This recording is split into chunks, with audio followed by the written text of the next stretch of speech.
नमस्कार दर्शकों, पंडित ज्योतिष चैनल में आप सभी का हार्दिक स्वागत है। आज मैं आपको बताऊंगा कि महिलाओं को घूल पर भी किस दिन कपड़े नहीं धोने चाहिए। जानिए लाभ और हानि। वीडियो पूरा अंत तक देखिए एवं वीडियो देखने से पहले हमारे चैनल को सब्सक्राइब कीजिए, वीडियो लाइक कीजिए। व्हाट्सअप, फेसबुक, इंस्टाग्राम एवं सभी प्रकार की सोशल नेटवर्किंग साइट्स पर हमारे वीडियो को अधिक से अधिक शेयर भी कीजिए और साथ ही सब्सक्राइब बटन के बराबर में जो बेल आइकन है उसको भी दबाकर और नोटिफिकेशंस को ऑन कर लीजिए, जिससे कि सनातन धर्म और ज्योतिष संबंधी जानकारी सूत्र आपको मुफ्त में समय से प्राप्त फ्री में हो सके। दर्शकों, इस वीडियो में हम लोग बात करेंगे कि हमको वस्त्र कब धोना चाहिए। जी हाँ, कई बार तो हम लोगों ने सुना होगा अपने बुजुर्गों से अथवा तो अन्य लोगों से कि इस दिन कपड़े नहीं धोने चाहिए, इस दिन यह नुकसान होता है। लेकिन आज हम लोग सटीक जानकारी लेंगे जो हमारे ग्रंथों में लिखा हुआ है। सुनी सुनाई बात पर नहीं, ग्रंथ की बात पर हम लोग प्रमाण से बात करेंगे। यहाँ पे धर्म सिंधु, निर्णय सिंधु और ज्योतिष शास्त्र में दिनचर्या के बारे में खूब सारी बातें लिखी हुई हैं, जिसके अंतर्गत वस्त्र धोने की भी बात कही गई है। जी हाँ, यदि अपने घर में हम लोग सुख समृद्धि बढ़ाना चाहते हैं, सकारात्मकता बनाए रखना चाहते हैं, यानी पॉजिटिवनेस बनाए रखना चाहते हैं, तो शास्त्रों के नियमों का पालन अवश्य करना चाहिए। सदाचार प्रकरण में आता है कि केशरम च वस्त्राणाम शालनम मृतिका खनन गुरुवार न कुर्वित गृह लक्ष्मी विनश्यति। इसका अर्थ है कि गुरुवार अथवा बृहस्पतिवार, थर्सडे के दिन बाल कटवाना यानी हजामत करवाना, वस्त्रों को धोना। यहाँ पर देखिए शास्त्र में वर्णन है कि गुरुवार के दिन वस्त्रों को धोना, विशेष करके साबुन से अथवा तो क्षार से। क्षार यह होता है कि जिससे मैल निकलता हो, अर्थात कि जो एसिडिक नेचर के पदार्थ होते हैं उसको क्षार कहते हैं। आज के आधुनिक ज़माने में उसको सर्फ एक्सेल वगैरह भी कहते हैं। पहले के लोग रीठा आदि का उपयोग करते थे और क्षारीय वस्तु का उपयोग करते थे, है ना। तो साबुन या क्षार वस्तु का प्रयोग नहीं करना चाहिए वस्त्र धोने में। ऐसा करने से क्या होता है, शास्त्र कहते हैं कि गुरुवार न कुर्वित गृह लक्ष्मी विनश्यति, इससे घर की लक्ष्मी का नाश होता है। शास्त्र तिथियों का भी हमको जानकारी देते हैं कि किस तिथि पर हमको वस्त्र नहीं धोना चाहिए। धर्म सिंधु और निर्णय सिंधु में यह श्लोक हमको मिलता है कि अमावस्या संक्रांति श्राद्ध दिने तथा वस्त्रम न पीड़तत्र नक्षारम वक्षालेत। इसका अर्थ है कि अमावस्या संक्रांति कब है, मैंने आप लोगों को बता रखा है कि हर महीने के 14 तारीख से 16 तारीख के बीच में संक्रांति आती है, जब सूर्य अपनी दूसरी राशि में प्रवेश करते हैं पुरानी राशि को छोड़ के।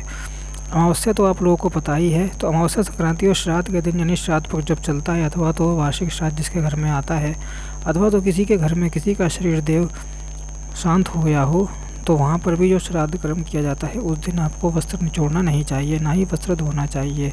चार चीज़ों से साबुन हो गया, सोडा हो गया, नींबू हो गया इत्यादि सब चीज़ों का उपयोग वस्त्र में बिल्कुल धोने में नहीं करना चाहिए। जिस दिन आवश्यक हो तो वस्त्र धोना खूब ज़रूरी हो जाए तो केवल आप लोग सादे जल से अपने वस्त्र को धो सकते हैं। क्षार वस्तु उसके अंदर लगाना बिल्कुल वर्जित किया गया है। अमावस्या, संक्रांति और श्राद्ध वाले दिन अब तीसरा नियम आता है हमारे ग्रंथों में कि रात्रि को वस्त्र धोना निषिद्ध माना गया है। स्मृति ग्रंथों में रात्रि के समय गीले वस्त्रों को लेकर नियम बताया गया है। श्लोक आता है कि नारदवास निषिधार्यत न चशालयत रक्षसीम वेला प्रवदति मनीषगण। इसका अर्थ होता है कि रात्रि के समय ना तो गीला वस्त्र पहनना चाहिए और ना ही वस्त्र धोना चाहिए।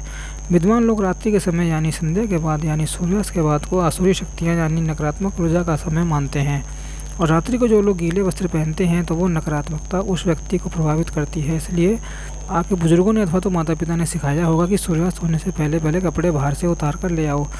बाहर रस्सी पर कपड़े नहीं सूखने देने चाहिए रात्रि के समय। विशेष करके शास्त्रों का श्लोक भी मैंने आपको यहाँ पर बता दिया है कि रात्रि को कपड़े नहीं धोना चाहिए, रात्रि को गीला वस्त्र भी नहीं पहनना चाहिए और रात्रि को बाहर रस्सी पर कपड़े भी नहीं सुखाने चाहिए। क्यों? क्योंकि नकारात्मक ऊर्जा प्रभावित होती है।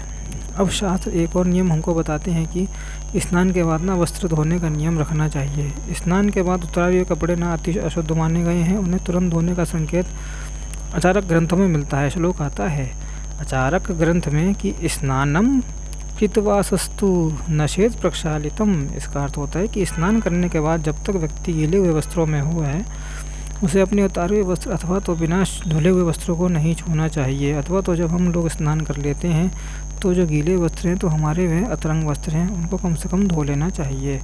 जो वस्त्र हम लोग पहनकर स्नान करते हैं उन वस्त्रों को तुरंत ही धोने का विधान बताया गया है।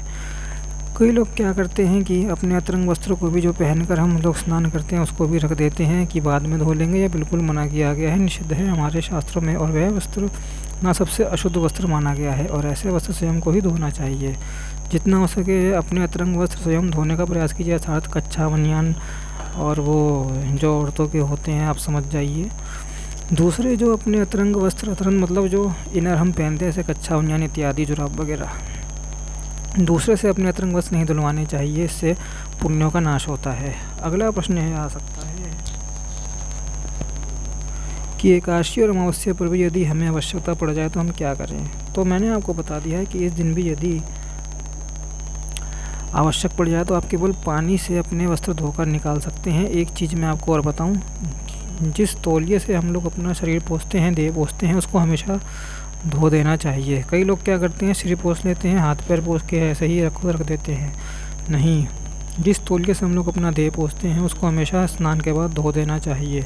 और कपड़ों को हमेशा सूर्योदय के बाद धुलना, कपड़ों को हमेशा सूर्योदय से पहले और सूर्यास्त से पहले धो देना चाहिए।